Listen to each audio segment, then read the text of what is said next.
Welcome to the Piston Fanatic. I'm your host, Dave Dalton, and I'm excited to share my passion and perspective of our Detroit Pistons as we go on this fantastic voyage together.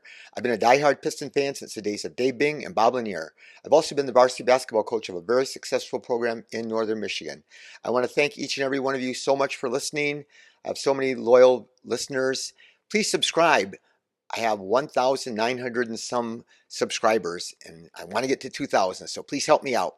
But we have some more news today. This second podcast of the day, Simone Fontecchio has signed with our Pistons, and I love him. And we signed him for $2 million for 2 years for $16 million, and I was not sure what we were going to sign him for. I thought it could be anywhere between like that's at the low end of where I would thought we might sign him. I thought he might get closer to 10 or even 12 million a year. But my goal was I would have preferred him to be signed for 4 years with a team option for the fourth year. But he will be he's 28 right now, but he's going to be 29 by early in December. So he's not just a youngster, but he played brilliantly last year for us. And I think he was a key. Every lineup with him in it was better.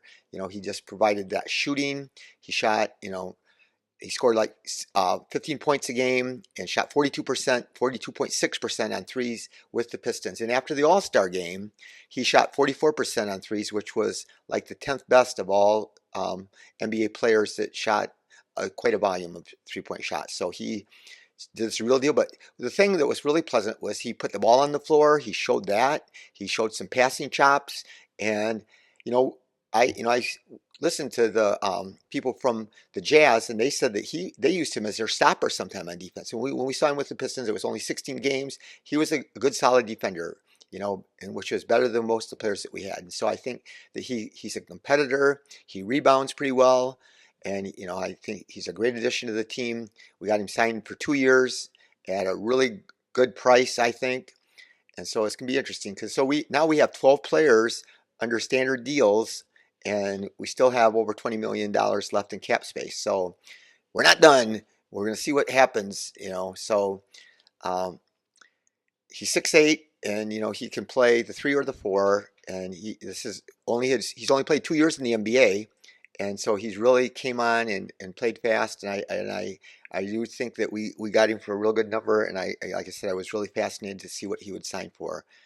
We probably could still use the room exemption for Beasley, and then we still can wait. We've agreed to this deal with Simone, but he hasn't signed it. So if we wait, we can wait till we've used up our cap space and then sign him, and then still go over the cap. So we don't have to. It's not taken away from our cap space just because we've agreed to the deal. So one thing I talked about, it'd be nice to just get every free agent, but if you've ever played fantasy football or basketball and they have auction drafts where you get every team is given like $200, and then they got to fill out the roster based on that. Well, a lot of players, when they play that, they go into the draft and they get all the big name players, and you have to pay an enormous amount of money of your cap space on those players. But if you wait in the auction, after a while, there's some really good players left, and everybody else has used up their money. Well, that's kind of what's happening with the in the NBA now, and I hope that helps us. Well, I mentioned in my podcast earlier today, I'm still fired up about possibly getting Paul Reed. The 76ers just waived him today. He's 6'9". He is tough, and he's rugged. If you watched him play against the Pistons, and he can play the 4 and the 5, and so that's valuable. 25 years old.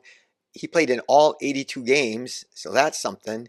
And he didn't play that many minutes, I don't think, but he averaged 7.3 points, 6 rebounds, 54% from the floor, and 37% on three. So that sounds like a guy that I would go after. And again, other than Utah, nobody can spend us, I don't think.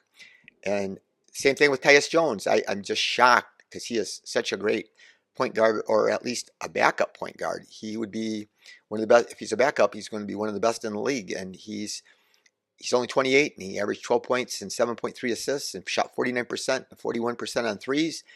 And I don't know who else can sign him. And we also could use some of our cap space to let a contending team sign him and be a third party. And that's what we've talked about before with other players that other teams are going to be able to come to the Pistons and say, "Can you help us?" Because now the trades are going to start. A lot of the money's free agent money's dried up, and a lot of the players are signed. Except I mean, obviously there's going to be some guys signed on a minimum.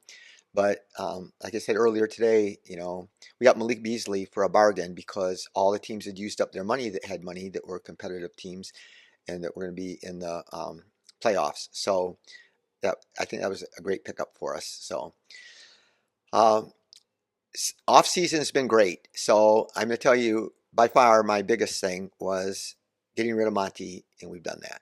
So did we get the coach I wanted? Not exactly, but I'm willing to see what he can do, and I'm optimistic that he's going to do great.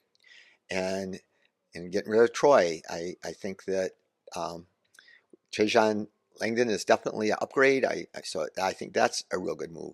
We needed more 3-point shooting, and Harris and Hardaway and Beasley certainly can shoot threes, and so that's a great thing. And Fontecchio can shoot threes, so there's 4 3-point shooters, and we're going to be a lot better, fuller spacing than we were last year. So it is going to be a challenge I talked about in my podcast earlier today, if you want to go back and listen to that, about signing Beasley, that the challenge is going to be for Bickerstaff to figure out.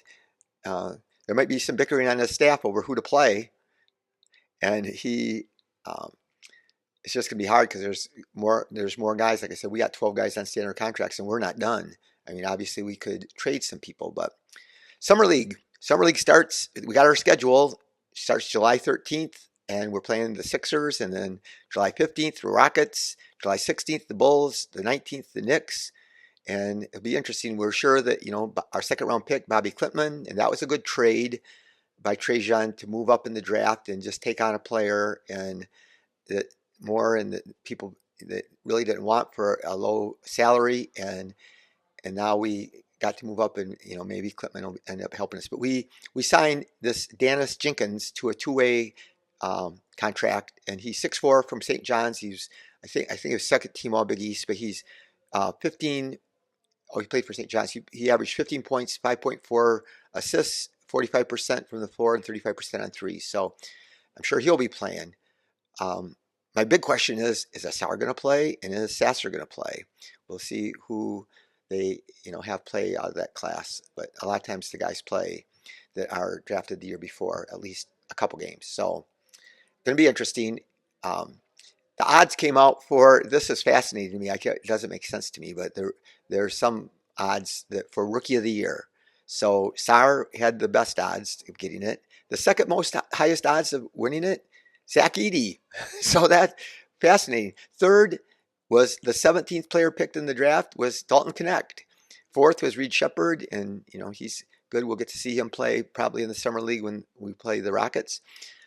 Buzelis, who I really like, that plays for the Bulls, so we're going to get to see him play. Stephon Castle was next, was 7th, and then our own Ron Holland was 8th. So anyway, we'll see how that goes. Some other things deals are happening around. No one knew what was going to happen to former Spartan Miles Bridges, but he signed a 3-year contract for $75 million with the Hornets.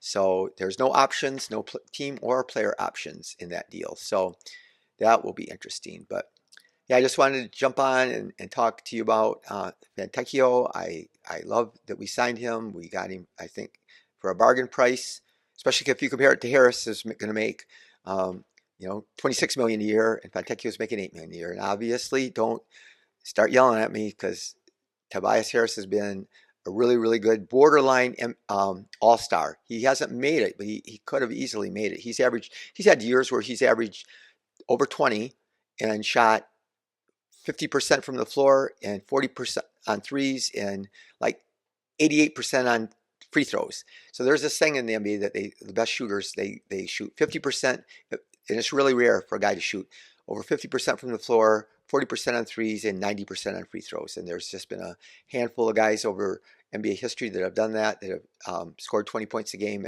and Harris almost did it, and Bojan almost did it for us a year or two ago. So anyway, I'm going to be watching my Twitter feed, ready to jump on if there's any more deals that are going to be made.